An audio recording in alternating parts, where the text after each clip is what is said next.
Welcome into Paul Catalina's Top 5, brought to you by Flag and Anthem. Go to flagandanthem.com, use our promo code 365sports for a discount at checkout. Teams that are not blue bloods yet. There are a lot of teams that are, they're like right there. They can come and play golf at the country club with a member, but they're not full members yet because they haven't won that national title. And I bet you, almost all of you, put it in the chat right now, who you think number one is. I bet you get it right. Number 5, Ole Miss.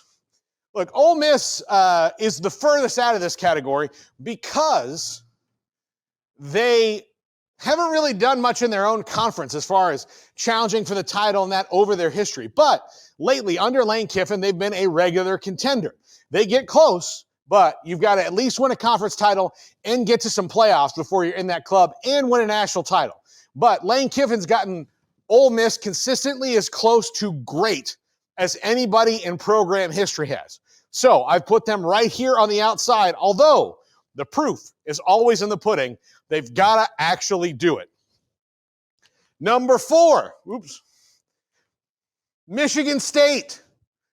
Michigan State has all of the benefits of pretty much everybody in the Big Ten, except for, say, like Michigan, Ohio State, Penn State. Like, they might have a little bit more, but Michigan State has the funds. Look what they commit to basketball. Look what they've committed to football in the past. If Jonathan Smith can get this thing rolling and this team can actually win a national title, don't forget, they were in the 14 playoff. This was a team under Mark D'Antonio that was getting close to its heights. Nick Saban once coached at Michigan State and got them to heights. I mean, it's been a long time, but Michigan State is a team that is just kind of like right there, and then I could have put them very much in the fandom zone had they won a national title before. They're in their own little mud pit where they can't really get out of it and get over the top to become truly elite. They're just good. Number 3, UNC. I put them on this list because they parade as a blue blood, and they very much are in basketball. And they have a lot of sway in the ACC, and they're desirable when you talk about conference realignment talks and all that nonsense. But they have not won a football conference title in 40-plus years. They have no business being anybody's football discussion, but if they were to rally and get one title, they don't have to have a bunch. One ACC title, one national title. If they got those two things, presumably they would come in the same year. If they could ever do that, then they could finally call themselves a football blue blood because they've got everything else going for them. They've got money, they've got backing, they've got facilities, they've got a cheating scandal, which almost every blue blood has. They have one of the most famous ones that they legally argued their way out of. Pretty brilliant. Now, put it to the test. In fact, maybe the greatest defensive football player of all time, Lawrence Taylor, came out of North Carolina. They've got all these other things. They need maybe a Heisman Trophy winner or two, wouldn't hurt, but all of these things. But they are on the outside, and they're a less accomplished version of the team I'm about to talk about. In a game of inches, every advantage matters. Grip socks aren't just an accessory. They're a performance tool. With advanced grip technology and arch support, you can change direction faster, accelerate quicker, and stay in control. It's not just about the sock. It's about the edge it gives you. Grab Luxletic grip socks from the TikTok shop. Try them now and wonder how you ever managed without it. Lux Sports Socks. LuxSports.co. Texas A&M.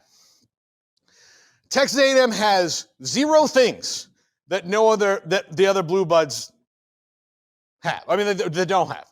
They have everything a blue blood has, except the modern era national title.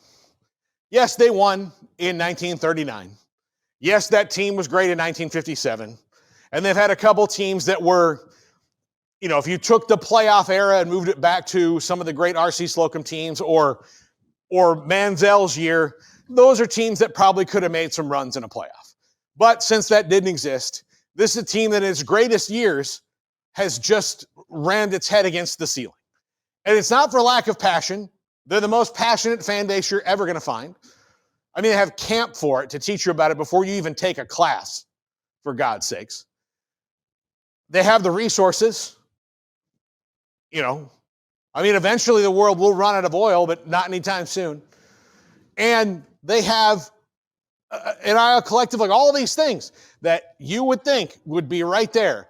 But the Aggies cannot get out of their own way. So they're stuck in this. Again, a conference title, getting close to a conference title, anything else, and winning a national title would make them the blue blood they so desperately want to be. But they're not. And that gets us to number one, the Oregon Ducks. Quack, quack, people.